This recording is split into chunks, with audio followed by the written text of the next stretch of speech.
നിമിഷപ്രിയയുടെ മോചനത്തിന് ഹർജിക്കാരുടെ പ്രതിനിധി സംഘത്തെ യമനിലേക്ക് അയക്കണോ എന്നതിൽ തീരുമാനമെടുക്കേണ്ടത് കേന്ദ്ര സർക്കാരെന്ന് സുപ്രീംകോടതി. കുടുംബത്തെ അല്ലാതെ ഹർജിക്കാരുടെ സംഘത്തെ അയച്ചതുകൊണ്ട് കാര്യമില്ലെന്ന് കേന്ദ്ര സർക്കാർ സുപ്രീംകോടതിയെ അറിയിച്ചു. ബൽറാം നെടുങ്ങാടിയാണ് ചേരുന്നത് വിവരങ്ങളുമായി ഡൽഹിയിൽ നിന്ന്.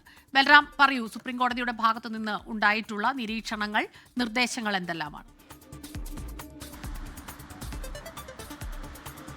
സ്മിത, ഇന്ന് 29ാമത്തെ ഐറ്റമായി ലിസ്റ്റ് ചെയ്തിരുന്നതാണ് നിമിഷപ്രിയ കേസ്. എന്നാൽ അറ്റോർണി ജനറൽ തന്നെ ഈ വിഷയം കോടതി ആരംഭിച്ച ഉടൻ തന്നെ മെൻഷൻ ചെയ്യുകയായിരുന്നു.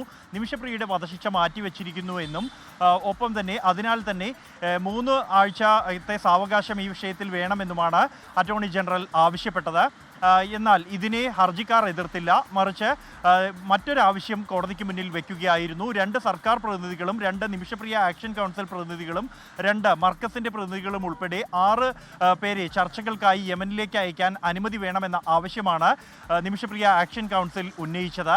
എന്നാൽ ഇതിനെ എതിർക്കുന്ന ഒരു സമീപനം അറ്റോർണി ജനറൽ സ്വീകരിച്ചു. കാരണം നിലവിലുള്ള ചർച്ചകൾക്ക് കുടുംബത്തിൽ മാത്രമാണ് ചർച്ചകളിൽ ഇടപെടാൻ കഴിയുക.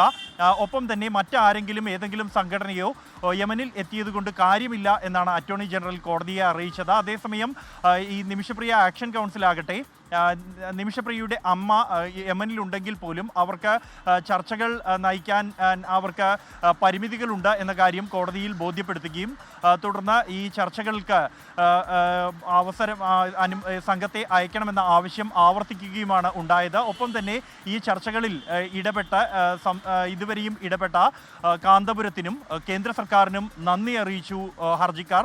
തുടർന്നാണ് ഈ വിഷയത്തിൽ കേന്ദ്ര സർക്കാരിനോട് അനുഭാവപൂർവ്വമുള്ള ഒരു സമീപനം സ്വീകരിച്ചുകൂടെ എന്ന കാര്യം സുപ്രീംകോടതി ഉന്നയിക്കുകയും ആവശ്യവുമായി കേന്ദ്ര സർക്കാരിനെ സമീപിക്കാനുള്ള നിർദ്ദേശം നിമിഷപ്രിയ ആക്ഷൻ കൗൺസിലിനും ഈ കാര്യം അനുഭാവപൂർവ്വം പരിഗണിക്കണമെന്ന നിർദ്ദേശം കേന്ദ്ര സർക്കാരിനും നൽകിയത്. ഓഗസ്റ്റ് 14-ന് വീണ്ടും ഹർജി പരിഗണിക്കുമെന്നും സുപ്രീംകോടതി വ്യക്തമാക്കിയിട്ടുണ്ട്. സ്മിത. ശരി, ബൽറാം നെടുങ്ങാടിയാണ് വിശദാംശങ്ങളുമായി ഡൽഹിയിൽ നിന്നും ചേർന്നത്.